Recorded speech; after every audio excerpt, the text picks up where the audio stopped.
Good morning. Thought I'd talk about a couple things on this, I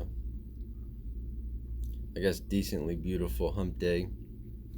Hope you're having a good one.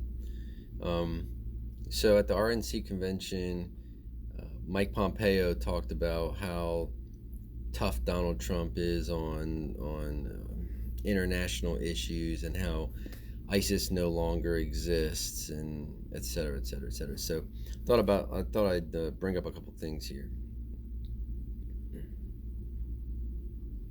What is this, Fox News?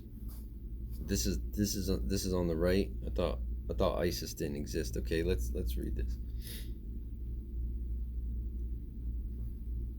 Wisconsin mom support of ISIS terror group gets her 7 years in prison. A Wisconsin mother of 7 accused of hacking Facebook accounts to provide support to the Islamic State was sentenced to more than 7 years in prison, federal prosecutor said Tuesday. Wahiba Isadais, 48, of the Milwaukee suburb of Kudahi, was convicted of attempting to provide material support to the Islamic State of Iraq and al-Sham. Prosecutors said Dice admitted to hacking Facebook accounts to pledge her allegiance to the terror group and to communicating with other supporters.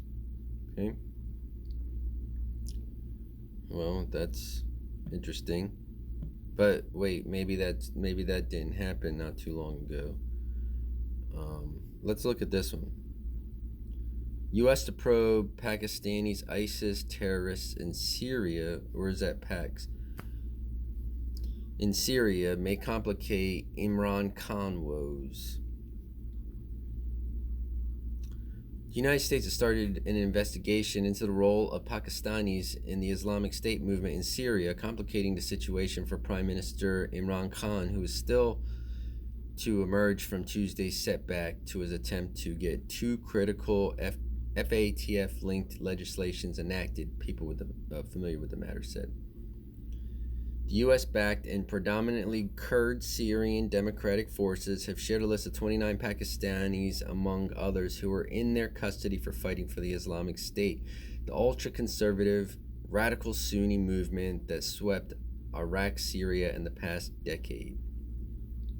The short list, according to counter-terrorist officials in Delhi and Washington, include 4 Pakistanis who acquired citizenship of another country, such as Turkey and Sudan. 9 of the 29 captured ISIS fighters are women.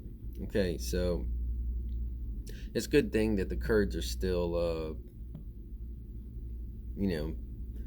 backing the fight against ISIS, considering how we abandoned them to Turkey. Didn't it just say that something about... Never mind. Let's look at this one.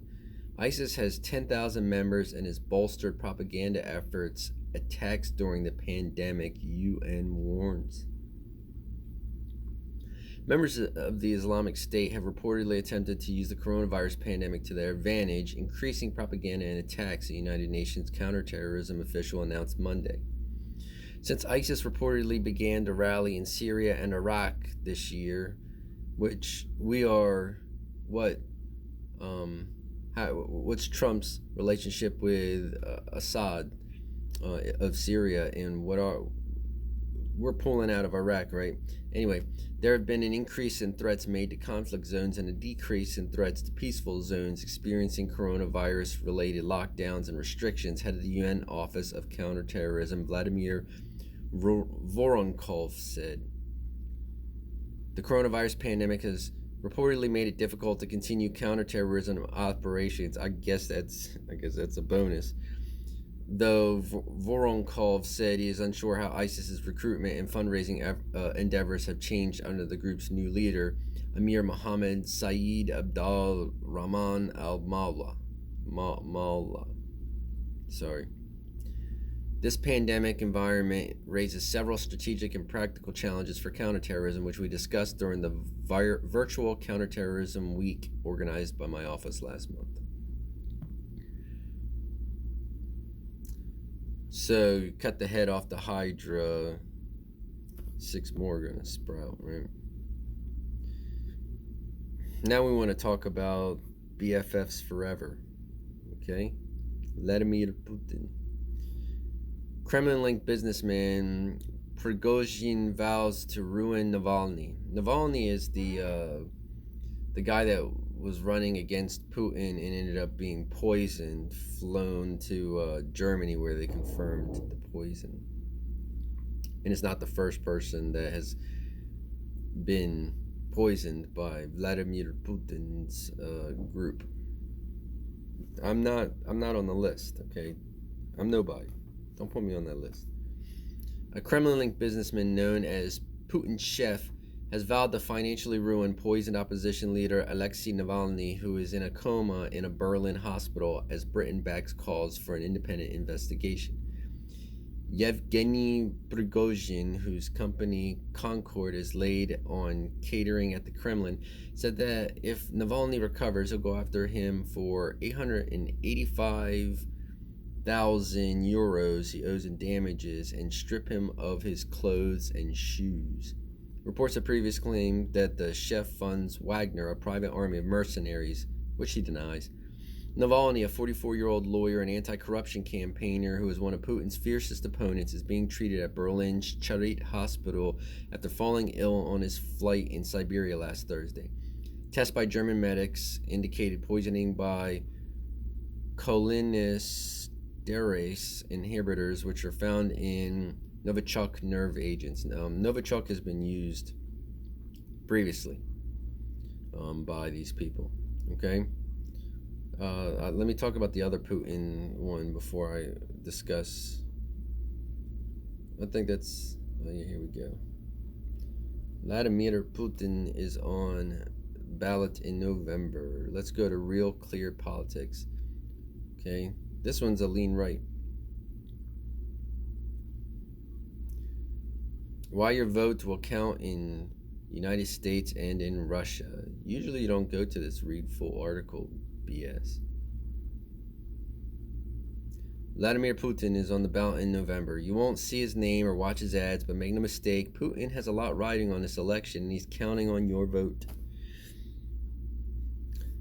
What will a vote for Putin mean? First, Putin is looking to reshape the world order in a way that benefits Moscow, builds his personal power, and establishes him as the world's toughest leader, capable of outrageous cunning, manipulation, and disruption.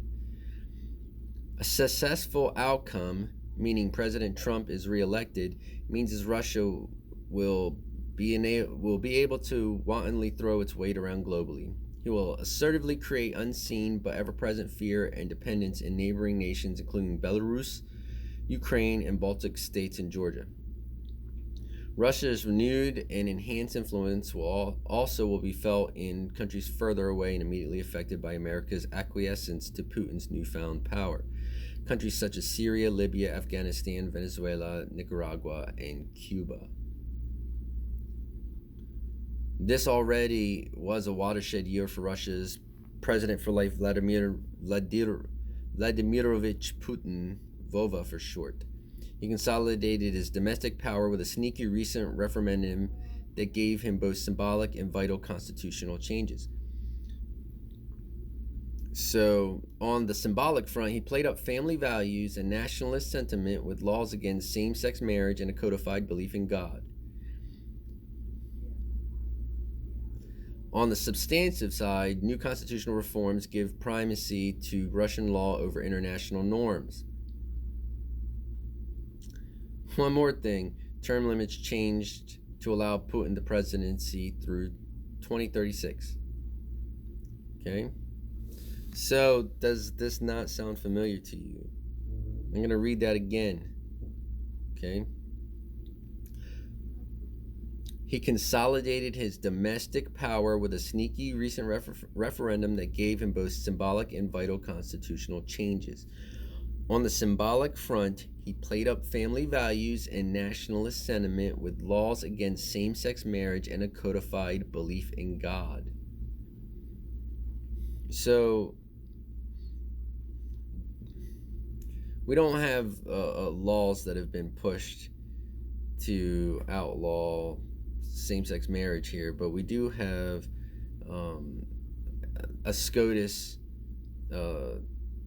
case that happened earlier this year where they decided that if you work for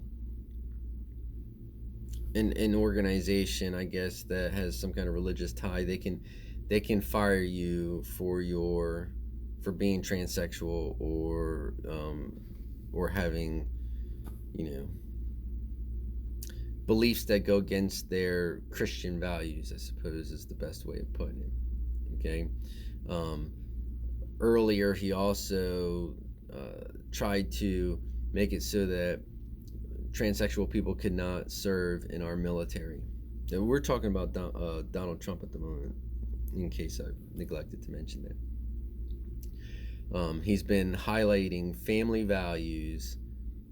He's been taking a renewed interest in God, even though, how many times has he been in church since he's been president? I mean, how many fact checks can you actually do and turn up lies? How about this payment to Stormy Daniels, to pay her court costs? You don't normally pay court costs if you lose, right? I mean, if Stormy Daniels is the loser, isn't she the one that's supposed to be paying the court costs? So that kind of makes me think that Donald Trump may have lost that case, right? And he's the religious guy. So beyond the fact that Pompeo may have violated the Hatch Act by speaking from his duties in Jerusalem in favor of a political platform, despite the fact that we see that ISIS is still a factor and it's not gone like people are saying, despite the fact that Donald Trump has pushed to bring Putin to the G7 summit, has stated when asked about the annexation of Crimea that he believed that it was a part of Russia, has sent letters to Putin just before Donald Trump became president, with accolades all the way up to 2013. His fan letters had the Trump Towers Moscow issue, had the bipartisan Senate report confirming that high-level Trump administrators were actually colluding with Russia. Despite all this stuff, I bet that people are still gonna ride his coattails and believe everything they're hearing on the RNC and the fake news. Okay, look these things up